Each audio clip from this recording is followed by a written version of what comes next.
जय श्री श्याम, हर हर महादेव। आज आपके बीच में लेके आई हूँ एक नई कहानी राजाओं की। एक नगर में एक राजा रहता था और राजा बहुत ही दयालु था, जनता की बहुत जो है उनकी सेवा करता था, दुख सुख में उनका काम आता था और राजा का पूरा कर्तव्य निभाता था। रानी भी बहुत दयालु थी, परंतु उनके कोई संतान नहीं थी। वो ये बात सोच के बड़े दुखी होते थे कि हमारे संतान नहीं है। तो उन्हें बड़ा दुख होता था, पूरे नगर को दुख होता था कि इनके बाद कोई राज्य को चलाने वाला नहीं है, कोई संतान नहीं है। एक दिन कोई नगर में साधु आ जाता है, तो रानी उस साधु को घर बुलवाती है, उनको भोजन करवाती है, प्रणाम करती है। वो अपने मन की बात साधु को बताती है, ऋषि मुनि को। अगर मेरे घर कोई संतान नहीं है तो ये ऋषि मुनि आप मेरे ऊपर कृपा करें, मुझे बताएं कि मेरे भाग्य में संतान भी है कि या नहीं है। वो देख के कहता है कि आपके भाग्य में रानी साहिबा संतान है, पर वो मात्र 14 साल के लिए। राजा भी वहीं होता है उस समय। तो वो कहती कोई ना 14 साल के लिए है तो भी मैं मेरे बेटा के लिए बहुत लाड चाव करूँगी और मुझे 14 साल के लिए ही संतान मिल जाए। वो उनको भभूति दे जाता है कि ये भभूति आप खा लें और आपका संतान हो जाएगी। और राजा को कहता है भाई ये भभूति आप खा लें। तो राजा कहता है जब इतना हमने यज्ञ करवा लिया, इतना वैद्यों की दवाई ले ली, तभी कुछ भी नहीं होया, तो इस साधु की भभूति से क्या फर्क पड़ेगा। फिर भी वो रानी उससे निवेदन करती है, अगर नहीं आप साधु की भभूति का अपमान ना करें और आप ये भभूति खाएं। तो रानी के कहने पर राजा भभूति खा लेता है। दोनों जने भभूति खाते हैं। कुछ समय बाद रानी गर्भवती हो जाती है। तो महल में बड़ी खुशी की लहर हो जाती है। राजा भी रानी भी बहुत खुश होते हैं। फिर बाद में कुछ समय बाद एक पुत्र का जन्म होता है। पुत्र बड़ा ही सुंदर पुत्र होता है, उनका राजकुमार बड़ा ही सुंदर होता है। पूरे नगर में वो नगाड़ा बजवा देता है कि आज पूरे नगर का खाना राजमहल में होगा, क्योंकि राजकुमार ने जन्म लिया है। तो उसी समय वो कुछ पंडित विद्वानों को बुलवा लेता है नामकरण खातिर भी। तो जैसे ही पंडित विद्वान उसकी कुंडली देखते हैं, कुंडली बनाते हैं, देखते कुंडली, तो पंडित जी कहते हैं महाराज बड़े अफसोस की बात है। कहता है क्या? का आपका पुत्र 14 साल तक ही आपके बीच में रहेगा, उसके बाद आपका पुत्र आपके बीच में नहीं रहेगा। राजा इस बात को पहले से ही जानता था। राजा कोई जवाब नहीं देता है, चुप रहता है। उससे अपने पुत्र को, राजकुमार को, राजा अच्छे विद्वानों के पास, ऋषि मुनियों के पास विद्या सीखने के लिए भेज देता है। 10 साल तक वो विद्या सीखता है। 12 साल की आयु में राजा राजकुमार की शादी कर देता है। भाई इसकी मैं शादी कर देता हूँ। रानी भी चाहती है कहाँ भी इसकी शादी हो जाए। तो 12 साल की आयु में राजकुमार की शादी हो जाती है। तो जैसे ही समय नज़दीक आता है तो राजा के रानी के बड़ी चिंता रहती है। जब 14 साल का राजकुमार होता है तो वो अपने पिताजी से कहता है, पिताजी मैंने आज तक नगर नहीं देखा पूरा, तो मैं ये नगर मेरा देख के आऊँ। उसके पिताजी के राजा के बड़ी चिंता हो जाती है। अब इसका समय भी समाप्त होने वाला, 14वें साल में लग गया है, अब कभी भी ये हमसे दूर बिछड़ सकता है और बाहर जाने की जिद करे, मैं मना भी नहीं कर सकता, क्या करा जाए। पर फिर भी वो अपना बेटा वो कहता है, भैया आप जाइए, पर अपनी पत्नी से ये बात कभी मत बताना कि आप कहाँ जा रहे हैं। कि ठीक है पिताजी, इस बात की मैं पूरा पालन करूँगा, मैं पत्नी को ये बात कभी नहीं बताऊँगा। ठीक है। तो जैसे ही वो घर से बाहर निकलता है तो वो एक बहुत शानदार घोड़ा का रूप धरता है, सफ़ेद रंग का, और चल देता है। कुछ दिन बाद राजकुमार की पत्नी रानी भी देखती है, अब भाई मेरा पति मेरे पास नहीं है, कहाँ जाता है। बड़ी दुख दम पड़ जाती है, अब इसको कैसे पूछूं, पूछ भी नहीं सकती, कभी पूछ लिया नाराज़ हो जाए ना, और ये जाता कहाँ है पता लगाना भी ज़रूरी है। तो वो बड़ी मतलब जो है चिंता में रहती है, चिंता कर कर के कमज़ोर हो जाती है।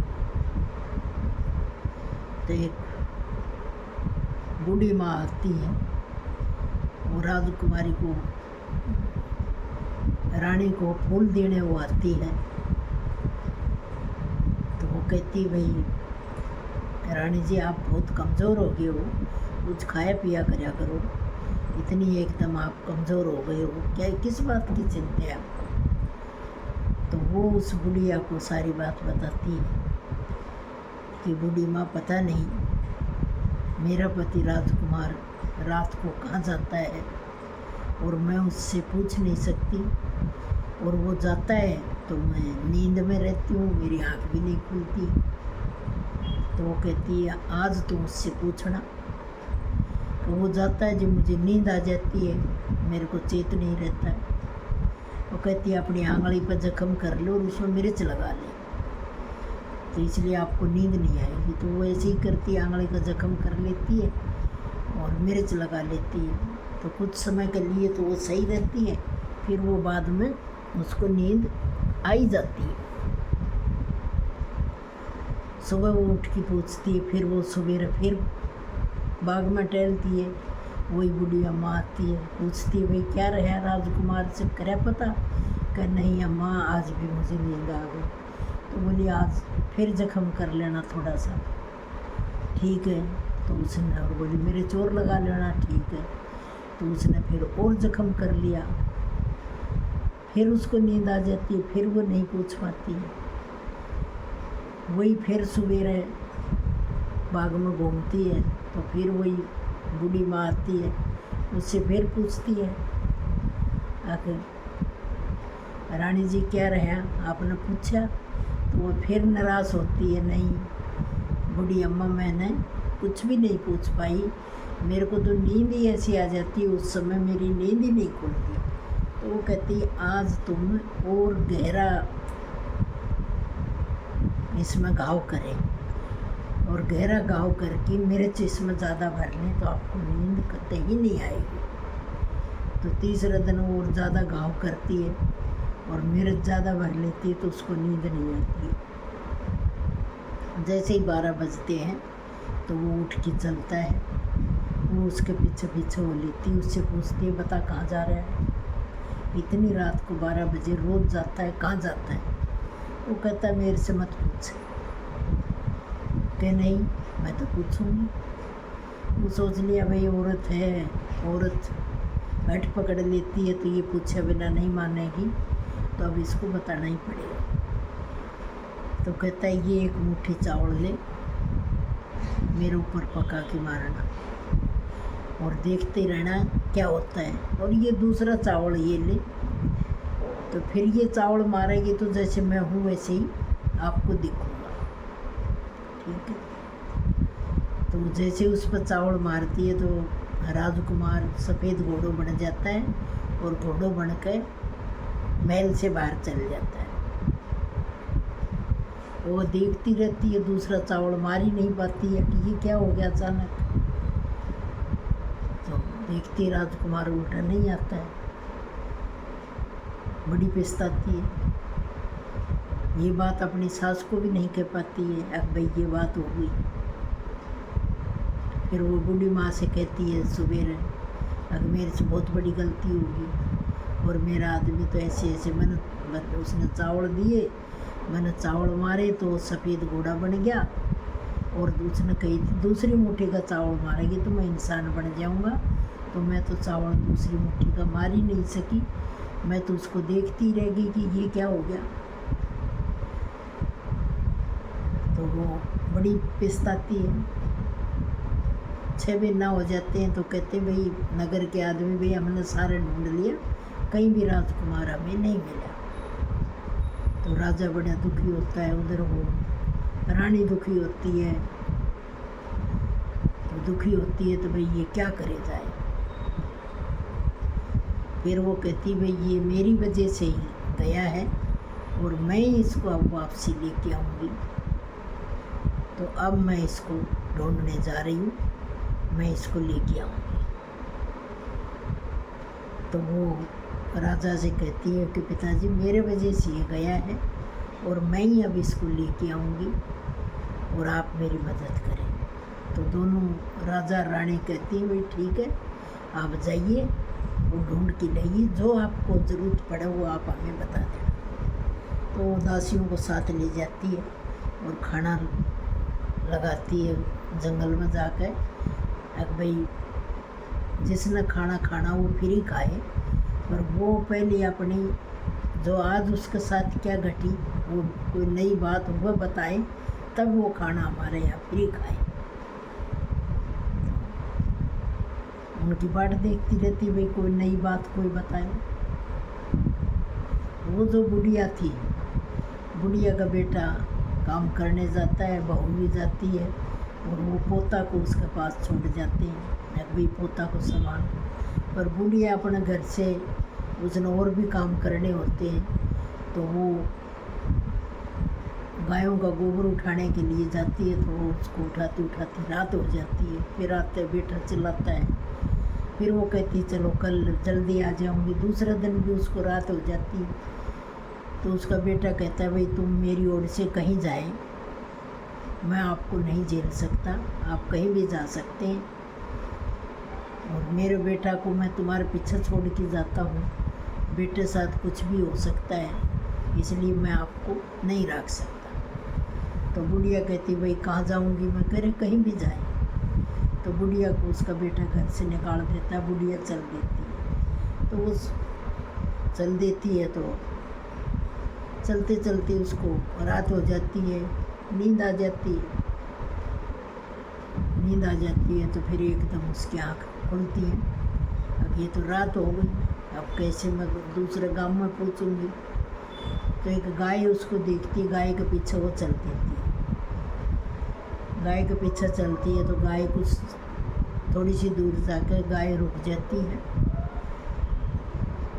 तो गाय रुक जाती तो वो सोचती भाई मैं, गाय तो तेज़ चलती है, मैं धीरे चलती हूँ, तो क्यों नहीं गाय का मैं पूँछ पकड़ लूँ, इसका पूँछ पकड़ के मैं चलूँ। तो गाय का पूँछ पकड़ती है वैसे ही, तो गाय पैताल में चल जाती है। तो ये सोचती है तो मुझे पैताल में ले आई, अब क्या करूँगी। तो गाय खड़ी हो जाती है तो उसका अपना आप ही रस्सी बन जाती है, बेल बन जाती है। एक आदमी आता है दूध काटता है, उसको ना बेल बांधनिया दिखाई देता है ना दूध काटता दिखाई देता है। तो ये सोचती है तो अलग ही कोई दुनिया है। फिर वो एक तरफ खड़ी हो जाती है तो सफ़ेद घोड़ा आता है, एक तालाब में कूदता है नहाने के लिए, तो निकलता है तो राजकुमार की शक्ल का निकलता है। दूसरे में जाता है तो वो राजकुमार का कपड़ा पहन के निकलता है, उसका बड़ा आश्चर्य होता है। वो सुबह सोचती गाय अब सुबह जाएगी तो उसको पूछ पकड़ के फिर वो ऊपर आ जाती है। जैसे एक बार गाय निकलती है पत्थर उसके जगह पर लग जाता है, अब भाई कोई और इसको पत्थर को हटा नहीं सके, सब सोचा ज़मीन ही है ये। अब वो मन में धार लेती है भाई जो फ्री में खाना खिलाती है उसको क्यों नहीं ये बात मैं बताऊँ। वो कहती है जिसके साथ कोई नई बात घटे वो बताएं तो मैं उसको बताऊँ, और उसको बताऊँ तो मेरे को ज़िंदगी भर के लिए रोटियां फ्री मिल जाएंगी। तो वहाँ जाती है तो वो घंटा बजाती है, तो वो कहती है भाई लवाओ कौन आदमी है, उसको सबसे पहले खाना खिलाएं फिर मेरे पास लेके आए। फिर वो बुढ़िया जाती है उसके पास जाती है, वो पहचान जाती है तो हमारी राजकुमारी रानी जी है। कहती है आप, तो वो कहती है हाँ माता जी आप कहाँ, तो उसको वो सारी बात बताती है। तो कहती है कल पापा चलेंगे, सुबह उसको उठाती है माता जी चलें, कि नहीं सुबह नहीं, वो दिन छिपे वो गाय जाती तो दिन छिपे आप उसके साथ चलें। तो जैसे वो जाती है तो उसको दोनों जनी पूछ पकड़ के पैताल में चल जाती। फिर वो कहती भाई यहाँ मतलब आप खड़े हो कि हम सुनेंगे बात। तो वो देखती वही बातें होती हैं, गाय का अपना आप बेल बंद ही जाती है, अपना आप कोई दूध काटता है। फिर ऐसे ही राजकुमार आता है सफ़ेद घोड़ो बन के, वो कूदता है एक कुंड में, बाहर निकलता है तो इंसान के रूप में निकलता है, दूसरे कुंड में जाता है तो राजकुमार का कपड़ा पहन के ना जाता है। फिर वो जैसे ही पलंग पर बैठता है तो वो दीवे से पूछता है दीवा बता बात भाई मेरे पिताजी का क्या हाल है। तो पिताजी आपका जो है याद करके आपके पिताजी बहुत कमज़ोर हो गए और आपकी चिंता से हुए बस बीमार पड़ गए हैं। राज्य आपका मंत्री संभाल रहे हैं, मंत्री ने सारे राज्य अपना कब्जे में ले लिया है। फिर मेरी घरवाली की ओर बताओ बात। तो दीवा चुप हो जाता है, क्यों घरवाली तो वही होती है, तो वो चुप हो जाता है, बोलता नहीं। फिर इतनी देर में घरवाली उसके पास जाती है, कहती राजकुमार जी मेरे से गलती हो गई, मैंने आपसे बात पूछी, आइंदा मैं नहीं पूछूंगी। तो वो कहता है राजकुमारी जी आप दूर ही रुक जाएं, नहीं तो जैसे आप मेरे को देख रहे हो ऐसे भी नहीं देख पाओगे, आप मेरे से दूर रहें। तो वो दूर खड़ी रह जाती है। तो कहती चलो मेरे साथ घर के नहीं है, अभी मेरे घर जाने का समय नहीं है, घर में जाऊंगा तब मेरी कुछ शर्तें हैं ये तुम पूरी करोगे और सूर्य भगवान मुझे आज्ञा देंगे जिद में जाऊंगा। तो बोले फलाने जंगल में आप इतनी दूर जाओगे, वहाँ मतलब जो है आपको सांप गवेरा शेर हाथी कई जानवर आपको डरावना मिलेगा और उनको आपने हटाते हुए चलना है।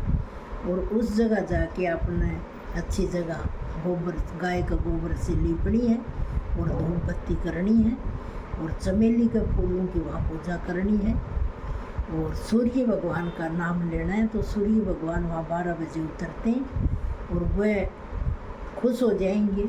तो वह पूछेंगे एक वरदान लो, जो वरदान मांगो मेरे से जो चाहोगे वो वरदान मैं दूँगा। तो आप उनसे बाईं तरफ का घोड़ा मांग लेना। ठीक है, तो फिर वो ऐसे ही करती है, सब चीज़ों को हटाती हुई निकलती है, गोबर से लीपती है और अगरबत्ती जलाती है, चंदन के फूलों से पूजा करती है। सूर्य भगवान वहाँ उतरते हैं तो बड़े खुश होते हैं, कहते भाई कौन है आज पूजा यहाँ करने वाला, मेरे सामने आए। तो मैं उनसे बड़ा खुश हूँ। तो वो सामने आके खड़ी हो जाती है, हाथ जोड़ती है, कहती महाराज मैं हूँ सूर्य देव भगवान, मैं हूँ, क्या मांगो क्या चाहिए। कि मेरे को तो बाएं तरफ का आपका घोड़ा दे दो। कहता नहीं बाएं तरफ का घोड़ा मैं नहीं दे सकता, और मेरे पास घोड़े हैं वो ले सकते हो, बाएं तरफ का घोड़ा मैं नहीं दूँगा। कि मेरे को तो बाएं तरफ का ही घोड़ा चाहिए, देना हो तो बाएं तरफ का ही घोड़ा दो, और घोड़ों की मुझे आवश्यकता नहीं है। सूर्यदेव भगवान भी समझ जाते हैं, हाँ ये जो है उसी राजकुमार ने जो जन्म लिया है, घोड़ा ने राजकुमार का जन्म लिया है, तो ये उसी की पत्नी है। तो वो मतलब उसको तो कुछ कहते नहीं है, और सूर्य भगवान वहाँ से चल देते हैं। वो फिर बाद में गुड़िया को लेती है साथ, और वहीं पैताल में चल जाती है। पैताल में जाने के बाद राजकुमार का यही वो रहता है, जैसे घोड़ा पानी में डूबा, नहाया, आदमी बनया, फिर कपड़ा दूसरे तालाब में गया, राजा का कपड़ा पहना, फिर वो खाट पर बैठ जाता है। तो 2 थाली उस दिन भोजन की आती हैं, एक राजकुमार की, एक रानी जी की। तो 2 थाली भोजन की आती हैं। तो राजकुमार भोजन कर लेता है, फिर वो दीपक से पूछता है, अभी मेरे घर की बताएं कैसे क्या है। दीपक कोई जवाब नहीं देता है। इतनी देर में रानी आ जाती है और राजा से राजकुमार से हाथ जोड़ती है, भाई मैं जैसे आपने बताया वैसे मैं कर आया हूँ, अब आप मेरे साथ चलो। तो राजकुमार कहता है, अब मैं आपके साथ चलूँगा, अब मैं इंसान की जोड़ी में आ गया हूँ, अब हम चलते हैं और पिताजी से चल के आशीर्वाद लेते हैं। तो रानी इस तरीके से अपने पति को घोड़े की जोड़ी से इंसान बना के लेके आती है। राजा के पास जाते हैं, राजा बड़ा खुश होता है। जाते ही वो मुनीम को जो है बंदी बना कर काल कोठड़ी में डाल देता है। पूरा राज्य वो करता है, बहुत अच्छा राज्य करता है, जनता की बहुत सेवा करता है। राजकुमार भी धर्म प्रति का आदमी रहता है, जैसे बाप जो है प्रजा की रेख देख करता था, ऐसे ही राजकुमार करता है। और ये मतलब जो है सारा सूर्य देव भगवान का उनको पुत्र दीन था। तो सूर्य भगवान ने उनको ये राजकुमार पुत्र दिया था, और सूर्य देव भगवान ने ही फिर वापसी भेजा। रानी उस अपना पति को वापसी घोड़े की जोड़ी में से इंसान लेके आई। ऐसा रानी ने करा, ऐसे सभी औरतों को करना चाहिए। जय श्री श्याम, जय श्री श्याम। अच्छी मेरी कहानी लगे तो इसको लाइक शेयर ज़रूर करना। तो लाइक करने से आपका कुछ नहीं जाता है और हमारों को इसमें बड़ा फ़ायदा होता है। जय श्री श्याम।